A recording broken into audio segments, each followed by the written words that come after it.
बघू शकता इथं बनून गेलेली आपली चिकन सारखी सोयाबीनची मसाले काळ्या मसाल्याची भाजी।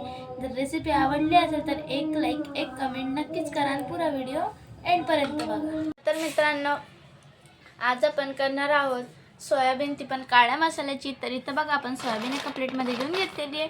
आता आपण हिला गरम पाण्यामध्ये म्हणजे की त्याच्यामध्ये आपल्याला हळद आणि मीठ उकळायला आपल्याला सोयाबीन आपली टाकायची आणि दुसरीकडेच आपण साहित्य पण घेऊन घेतलेलं आहे। इथं बघा 5 ते 6 कांदे आपण लांब लांब लंबी काप केलेली आणि दुसरीकडे इथं 2 टमाटर आपण बारीक बारीक कापलेले आहे आणि इथं 2 ते 3 कांदे आपण लसणाचे घेतलेले आहे लहान लहान आणि इथं थोडासा अद्रकचा तुकडा घ्यायचा आहे आणि हा मसाला आपल्याला भुजायचा आहे। बघू शकता मित्रांनो आपल्याला टाकायची आपली सोयाबीन उकळायला। तर इथंच एक बाउलमध्ये आपण पाणी घेऊन घेतलेले आहे। आता आपण याच्यामध्ये सर्वात आधी टाकणार आहे 1 चम्मच मीठ। 1 चम्मच मीठच्या नंतर आपण याच्यामध्ये टाकणार आहे थोडीशी हळदी। इथं बघ एकदम कमीत कमी आपण हळदी घेतलेली आहे। आता आपण याच्यामध्ये टाकू आपले सोयाबीन आणि याला आपण उकळू देऊ। झालेले आपले सोयाबीन छान शिजले गेलेले आहे। आता याचं पाणी पुरं छान नितरून घ्यायचं, एकदम कोरडं जरा त्याला करून घ्यायचं। तर मित्रांनो इथं बघा आपण तावा गॅसवर ठेवून दिलेला आहे। आपल्याला आपला जो मसाला आपण काटलेला होता तो भुजायचा आहे। तर तावा आपला गरम झालेला आहे। तर सर्वात आधी आपण भुजून घेऊ याच्यावर कांदा छान लाल होऊ द्यायचा। मित्रांनो बघू शकता इथं आपला कांदा भुजून गेलेला आहे। आपण वरतून थोडंसं तेल घेणार आहे आणि याला थोडंसं असं परतून घ्यायचं चमच्याने। आपण याच्यावर टाकणार आहे अद्रक आणि लसूण आणि याच्यावर आपण थोडंसं तेल घ्यायचं आणि याला आपण भुजून घ्यायचं थोडं। मित्रांनो आपण लास्ट धना पावडर इथं घेतलेला आहे। आता आपण याला पण भुजून घ्यायचा, मग आपण हा मसाला वाटून घेऊ। बघू शकता आपल्याला सोयाबीनचे आपले भुजून घ्यायचे। तर सर्वात आधी आपण गॅसवर कढई ठेवून दिलेली होती आणि सोयाबीन आपण निचळून याच्यात टाकून दिले।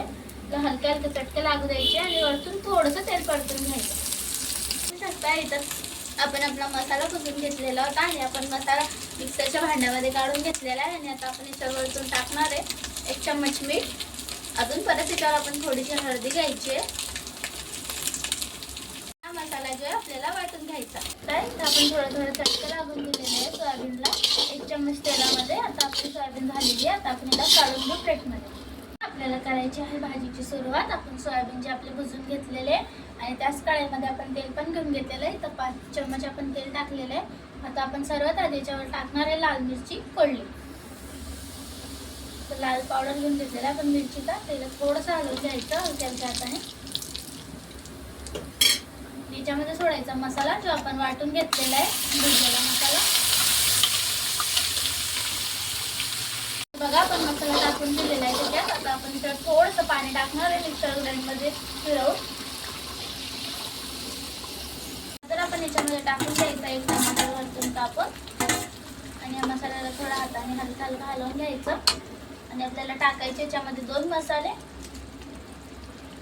आपण याच्यामध्ये टाकणार आहे 2 मसाले। तर सर्वात आधी आपण टाकणार आहे काळा मसाला याच्यामध्ये आणि दुसरीकडे आपण घेणार आहे आपला घरगुती गरम मसाला।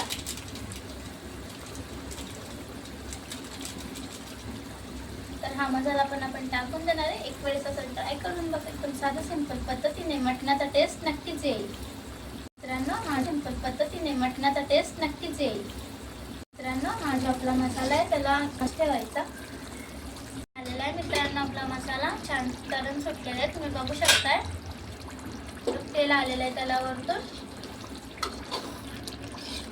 मित्रांनो तुम्ही बघू शकता किती छान आणि सुंदर आपल्या भाजीला तरण आलेलं आहे। जसं की कोणाच्या भाजीला तरण येत नाही, पण आपल्या दर भाजीला तरण येतं, कारण आपण साधं सिंपल पद्धतीने बनवतो आणि मटणाचा टेस्ट येईल। तर आता आपण याच्यामध्ये टाकणार आहे आपले सोयाबीन जे आपण भुजून घेतलेले होते। तर चला आता आपण आपल्या सोयाबीनला मसाल्यांमध्ये छान हलवून घेऊ। आपल्याला 2 मिनिटं असंच मसाल्यामध्ये याला राहू द्यायचं। त्याच्यानंतर आपल्याला टाकायचं त्याच्यात पाणी। आता आपण वरतून टाकून देऊ त्याच्यात थोडंसं एकदम पाणी। याला अजून थोडं हलवून घेऊ। मित्रांनो आपण याच्यामध्ये टाकून दिलेलं आहे पाणी। आता आपण याला थोडंसं येऊ देऊ उकळ। बघू शकता मित्रांनो इथं जी झालेली आपली भाजी एकदम मटणासारखी बनवून तयार। आता आपण याच्यावर टाकणार आहे वरतून कच्ची कोथिंबीर आणि आपल्या भाजीला येणार एकदम भारी टेस्ट। बघू शकता मित्रांनो आपण आपल्या मटणासारख्या सोयाबीनच्या भाजीसोबत गरम गरम भात पण टाकून दिलेला आहे। गरम गरम भात आणि चपात्या आणि इथं दुसरीकडे झालेली आपली भाजी